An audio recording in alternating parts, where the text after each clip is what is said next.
So, Tomas, back to you. I would love to know if you have any particular observations that you can share regarding your line 6 and yourself as a manifestor, and or your emotional authority. Have you noticed sort of any things in a marriage or any sort of comments that you want to make with regards to your 6 and the other key parts of your design, your authority and your type? Mm-hmm. That's an amazing question. Let me think about it. Like, the first thing is, I feel like being a manifestor and then also having an emotional authority, it's like the vibes get even, like the experience from low to high gets even brighter, or bigger, like the difference. And yeah, because I manifest, right? Like, I was jumping to everything you can imagine. It was, for example, with 16, we wanted to go for vacation with some friends, and then no one took action. So I was fine. We're going to France, like, give me that much of money. I booked the bus, everything. So boom, I just organized the whole vacation into a foreign country, and we went there and everything worked out. Or then I knew, okay, I have to go to Berlin to study movie and television. It was just like, boom, this is how it is. Go for it. Right? This was the first stage. Then, oh, India is calling. So, boom, I was 4 months in India and near-death experience and stuff. So it was just like an ongoing knowing what my authority was asking. It's just like, it was so aligned. I just knew, like, this is what's next. I have no freaking idea how in the world this would be even possible. For example, when $50 was a lot of money for me, there was this 20K coaching education course that I knew I would be on. And I was saying, because there was full trust in life, like, when until end of next week, 5K are there, I just sign up for it. And so it happened. And so I signed up, and the rest of it also just magically came. So it's this constant, like, trust in the experience and not knowing why I moved somewhere and just saying, okay, I'm just going to do it. I just surrender. Right. So it was really, I mean, the experiences I've met, including burnout and, like, just crazy, like, really crazy. I could fill 10 books with it.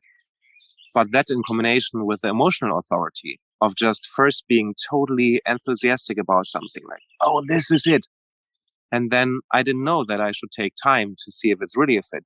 So I was sometimes also jumping into experiences where I just, like, got wounds from that are still healing, including, like, trauma and the spiritual, whatever that was, like following a guru, and really it was the worst decision ever. Getting shamed for 1.5 years and doing a lot of work for free, basically. So yeah, this constant, like, experience, this constant waves of emotions, like, from really high, and this is what I love doing for the rest of my life. Saying yes to it. The next day, shit, what do? I hate this. And then taking 2 more days or nights to sleep, and then realizing, like, okay, my ego says I don't want this, but I know deep inside this is what's waiting for me. Okay, so let's go for it and surrender to it.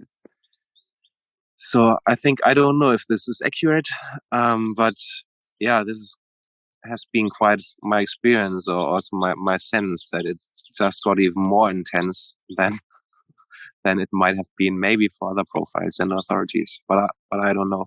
I'm totally clueless.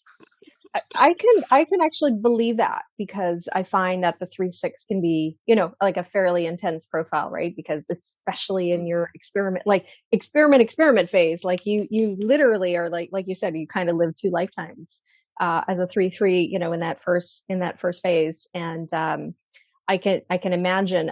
I'm a man-gen, but I'm, definitely, my journey and my experiment has been learning to respond and really tap into my sacral versus, like you said, the urges, right? Which is how I was conditioned, as many of us were, to operate like a manifestor. And I can also very much appreciate the whole crap. I said yes to that. And that's a mistake.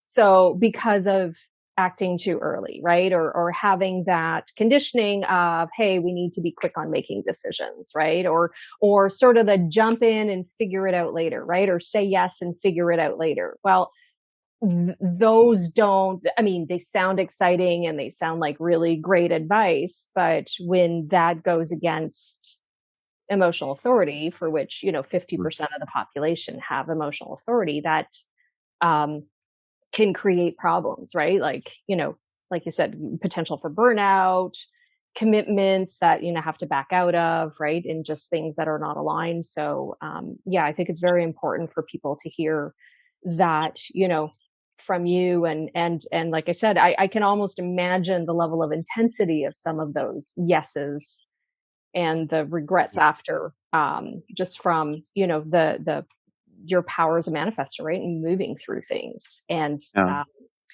for anybody who hasn't watched the Manifestor panel, Tomas was on it, and it's really, really great. Listen. Tomas talks about some experiences where, kind of didn't do the conventional things, really sort of let go and trusted, in times after when he knew his design, and had some really magical results. But it wasn't so much from the pushing and forcing, right? It was almost doing the opposite of what people would expect. Like, I was thinking about your television interview you were talking about.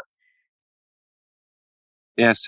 It was like, in one sentence, I could say it was 90% sitting around doing nothing, waiting for the right impulse, and then just crazy magic happened. Like, the TV interview just like 2 million views for free, where others would have gone like, what, your workshop was promoted in front of 2.5 million people, and I did nothing, right? It was just coming to me. And before there was busyness of, I should do something, restlessness, agitation, like, and then the trust, and no, I do nothing, I relax, and let's see what happens, right? I could have never planned that. And I love TV cameras, right? So this is my thing. So, yeah, I have to also say that.